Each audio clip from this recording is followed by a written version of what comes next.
Kumusta mga bro? Andito tayo ngayon sa Skygo Ormoc Branch. Dito lang yan sa Sitio Haobon for Refugees, Barangay Tambulilid, Ormoc City, Leyte. Kung gusto nyo mag-inquire, pwede kayong pumunta rito or pwede kayong tumawag or mag-text sa phone number na nasa screen. Pwede din kayong mag-chat sa Facebook page nila. Search nyo lang Skygo Ormoc Branch.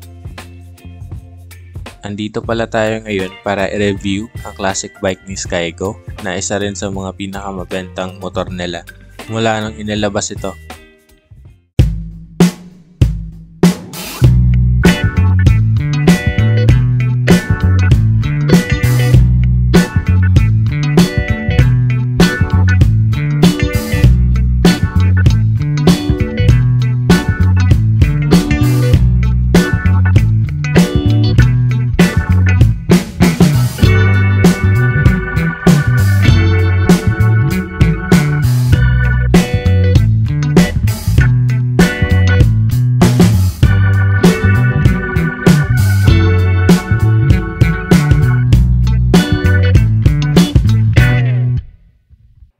Ang nasa harap natin ngayon ay ang Skygo Earl 150. Ito yung pinangtapat ni Skygo mula nang umuso ulit yung classic look ng mga bikes.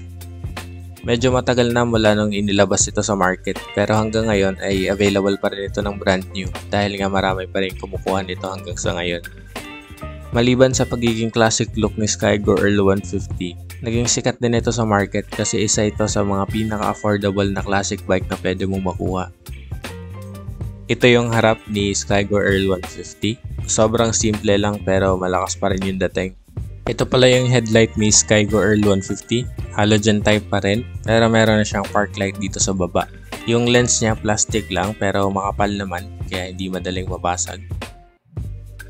Dito naman sa signal lights niya, bulb type rin. Kailangan nyo lang ingatan kasi malambot tong part na to pero malaki pa rin yung chance na mabali ito kapag natumba kayo. Dito sa baba, meron siyang emblem ng Skygo. Plastic lang tong Skygo na to. Pero yung humahawak sa kanya bakal. Meron na rin siyang reflector dito sa gilid pang dagdag sa classic look niya. Ito naman yung tangke niya na napakakintab. Na may nakalagay na sticker na Skygo. Pero yung sticker na to nasa ilalim siya ng top coat. So I suggest na wag nyo tanggalin to. Kasi pag tinanggal nyo itong sticker na to, matatanggal din yung top coat kaya papangit yung itsura niya. Dito naman sa baba may nakalagay na classic tapos meron siyang gray at white na stripe na nagsisimula dito sa harap tapos tatakbo yan dito sa gilid hanggang dito sa battery cover. Ito naman yung tank cap ni Skygo Earl 150. Disusi pa rin to. Tapos meron takip yung susian niya. Ang fuel tank capacity pala nito ay 14 liters at kaya nito tumakbo ng 40 kilometers per liter. So matipid na siya knowing na hindi pa FI or fuel injected tong motor na to. So ito naman yung upuan niya. Yung nakikita nyo alikabok lang yan. So pwede yung linisan. Nakastock lang talaga yan dito kaya ganyan. Isang klase lang yung material na ginamit sa upuan niya. Tapos nilagyan lang ng design. Itong nasa taas na to, hindi to legit na stitching. Design lang yan. Yung tahi niya talaga itong nasa gilid lang. Pero maganda pa rin yung pagkaka-design niya. Talagang classic pa rin yung look hanggang dito sa upuan. Sa foam naman ng upuan niya, hindi naman sobrang tigas, hindi rin sobrang lambot. So sakto lang din siya. Dito naman tayo sa grab bar ni Skygo Earl. So matte black yung finish niya, solid naman yung pagkakagawa. Pero kung maglalagay kayo ng side panniers or top box dito, mukhang kailangan nyo tong palitan or kailangan nyo to ipa-customize para magkaroon siya ng mga kabitan. Ito naman yung dual shocks ni Skygo Earl. Non-adjustable to. Tapos combination ng black tsaka chrome yung pintura niya. Dito naman tayo sa bandang baba. Medyo madumi lang kasi repo unit to. At di ko rin nakuha yung sprocket size ni Skygo Earl. Pero yung chain niya is may cover na. To plastic. Plastic lang to pero napaka-secured niya. So hindi siya umaalog, hindi siya nagva-vibrate kapag naka-idle or kapag umaandar yung motor. Yung footrest naman niya, madali lang ibaba tsaka iangat. Pero hindi naman siya yung sobrang lambot to the point na nalalaglag na lang siya kapag naandar ka. Yung material naman niya, solid naman. Baka lang siya tapos merong goma na nakapalibot. So mas gusto ko tong ganito kasi mas okay yung grip niya lalo na kapag basa or kapag naulan. Ito naman yung battery cover ni Skygo Earl 150. Plastic lang to, pero madali lang din tanggalin. Sa ngayon wala pang battery to kasi display pa lang naman.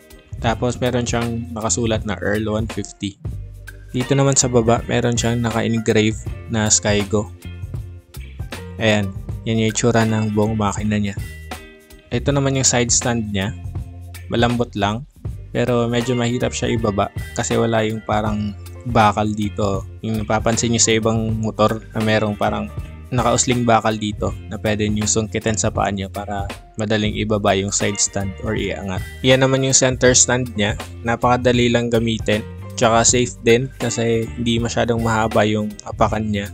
Yung aapakan mo para mababa. So hindi siya sumasayad kapag naglilid kayo sa mga kurbada. Ito pala yung cambio. 4-speed manual nga pala si Skygo Earl 150. 4 down nga pala to. Hindi siya katulad ng iba na 1 down and then 3 up or 1 down 5 up ganun. So down lang lahat pag papunta kayo ng high gear. Tapos kapag maglo-low gear naman kayo, up na or tapak lang kayo dito sa likod. Sa footrest naman, yung typical lang na meron yung mga motor. Goma lang siya. Pero maganda kasi makapit to. Dito naman sa harap, meron na siyang reflector. Tapos telescopic fork. Ito yung isa sa mga nagustuhan ko sa Skygo. Kasi yung inner tube nila makakapal. So maganda siya tignan. Hindi katulad ng iba na masyadong payat tapos malaki yung motor. Sa front fender naman, bakal siya. Same material sa tangke. Same color din. So napaka-solid nito. Wala tong alog, walang vibration kapag naka-idle or tumatakbo yung motor. Tapos ito naman yung cable papunta sa brakes. And isa pa sa nakaganda sa front fender nito kasi mahaba siya. So hindi mo na kailangan ng fender extension para maiwasang pumalsik yung mga putik papunta sa makina. Pero kung meron ako nito, siguro mas maganda kapag mas malaki yung engine cover nito para talaga natatakpan niya yung makina.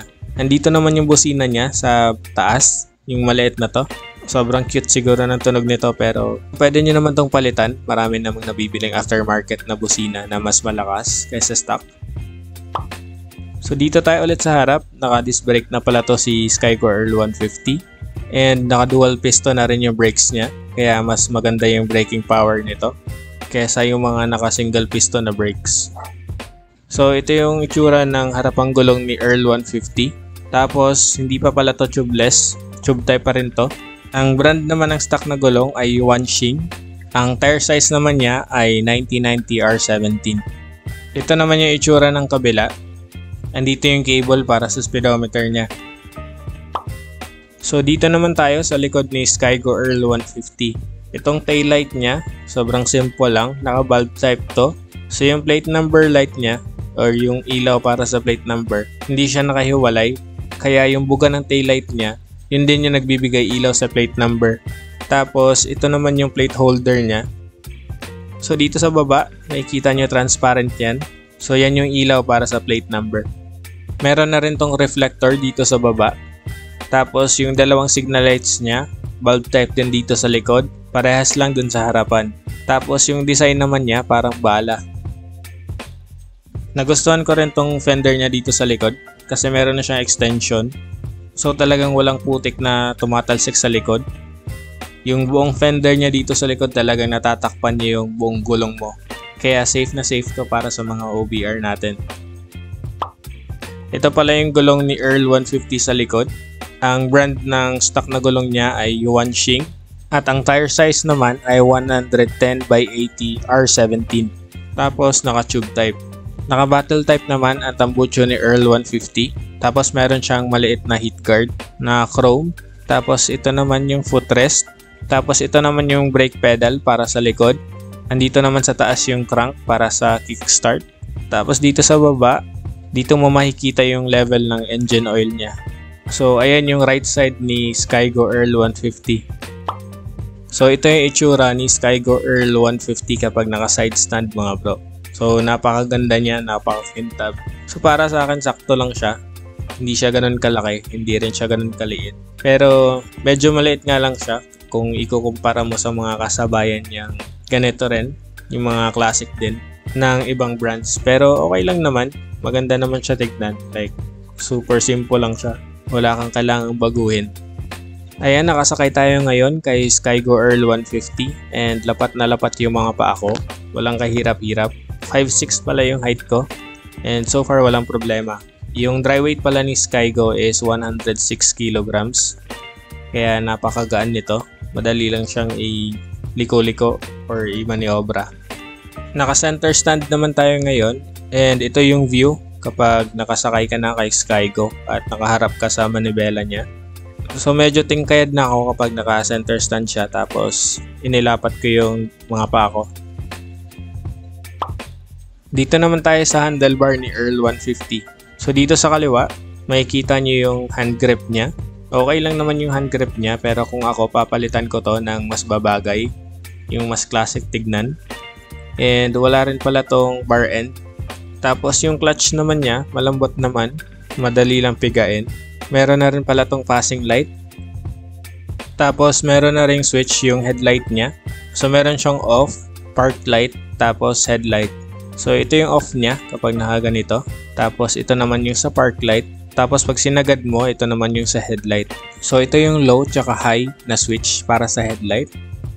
Dito naman sa baba, yung sa signal lights niya. Tapos itong pinakababa, ito yung sa busina. Dito naman sa right side, wala siyang kill switch. Start switch lang yung meron siya. Tapos andito yung brake sa harapan. Tapos meron siyang lalagyan ng side mirror. Tapos ito naman yung lalagyan ng brake fluid niya. Madumi nga lang. Dito naman sa gitna, andito yung signal light indicators niya. Tapos sa gitna ng dalawang yan, yung ignition niya. So dyan yung sasalpak yung susi nyo. So dito naman yung speedometer mo. Tapos sa baba yung neutral. Tapos yung high indicator.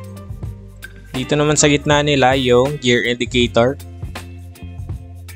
Tapos dito sa taas, ito yung odometer mo. Tapos itong sa baba, ito yung trip meter naman. So ang SRP ni Skygo Earl 150 ay 55,000. Meron na tong down payment na 3K. Sa 3 years ay ang babayaran nyo ay 2,930. Sa 2 years naman ay 3,733. Tapos sa 1 year naman ay 6,022. Tapos may rebate pa yan na 300 kapag nagbayad kayo before or on sa due date nyo. Pero meron din silang promo ngayon na 0 down payment. Diretso na kayo magbayad sa monthly nyo. Or pwede rin mag-down pa rin kayo ng 3,000. Tapos daragdagan nila ng 5K and bababa yung monthly nyo. Ang freebies naman ito ay isang helmet, tapos tools, sweatshirt, tapos 3 years na LTO registration. Sa mga gustong mag-inquire about sa motor na to, ilalagay ko ulit yung details sa baba. At doon nagtatapos ang review natin sa Skygo Earl 150. I-comment nyo na lang kung anong masasabi nyo sa motor na to at kung worth it pa rin ba itong bilhin ngayon 2024. Comment din kayo kung may gusto kayong motor para ma-review natin sa susunod. Yun lang at maraming salamat sa mga tumapos ng video na to at sa susunod ulit mga bro.